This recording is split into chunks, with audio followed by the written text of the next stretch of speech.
Sports Talk. I'm Chris. This is going to be an NHL edition, and in this NHL edition, we are talking about the newest Boston Bruin in Taylor Hall. Before this season even started and Taylor Hall decided that he was going to sign with the Buffalo Sabres, I said that I thought that that was probably one of the worst things that he could have done and the Buffalo Sabres could have done, because he probably wasn't going to make it a full season with Buffalo. Now, I understand that he probably just wanted the $8.5 million that they offered him, and maybe the offers weren't coming in as high with the other teams, and he figured, to hell with it, I'm going to take the money from the team that's going to suck, and that's supposedly rebuilding. But now here we are. The trade deadline came and went, and of course, as suspected, the Buffalo Sabres traded Taylor Hall to the Boston Bruins for somewhat of a lackluster kind of deal. The Boston Bruins traded Curtis Lazar in exchange for Anders Bork and a 2021 second-round pick, and they picked up 50% of Taylor Hall's contract. So essentially, they're going to be paying him about $4 million for the remainder of this season. Now, since he's come over to the Boston Bruins from the Buffalo Sabres, he's had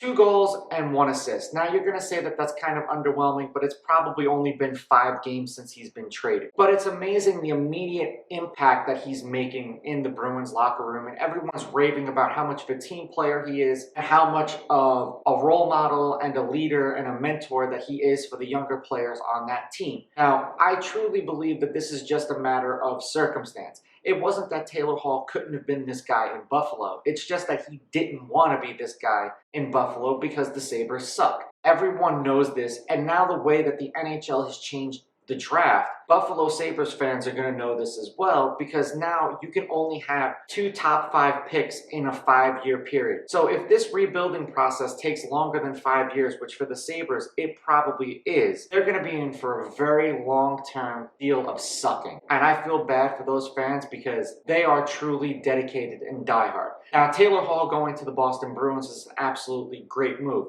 They can team him up with Brad Marchand. The Bruins have been a perennial playoff team, and they're always in the hunt for the Stanley Cup. Even when they're not, they do make some noise in the playoffs. And they find a way to get guys like this where they're just one piece away or one superstar player away from being that serious, legitimate contender in the Eastern Conference. For the Buffalo Sabres, I think that they got finessed from day one with Taylor Hall, and that goes back to the moment that they decided to offer him that $8.5 million contract to the time that they decided to trade him to the Boston Bruins and essentially get absolutely nothing. So there's 2 sides to this trade. For the Boston Bruins, I think that this was a fantastic trade, and they got someone who has superstar potential but has never lived up to it consistently. And for the Buffalo Sabres, you got finessed by a guy who had that superstar potential and who you thought was going to be that piece to help develop Jack Eichel, and he just didn't, and he didn't want to be there in Buffalo. After being on teams that sucked for years, you could kind of see what happened with Taylor Hall, but he probably wasn't all that motivated by losing. Let me know what you guys think of the Taylor Hall trade in the comments below. Don't forget to like and subscribe to my channel. Follow me on Instagram at Raw Sports Talk. Follow me on Twitter at Raw Sports Talk 1. I'll catch you guys in the next episode. I'm out. Ooh, baby, I like it raw. Yeah, baby, I like it raw.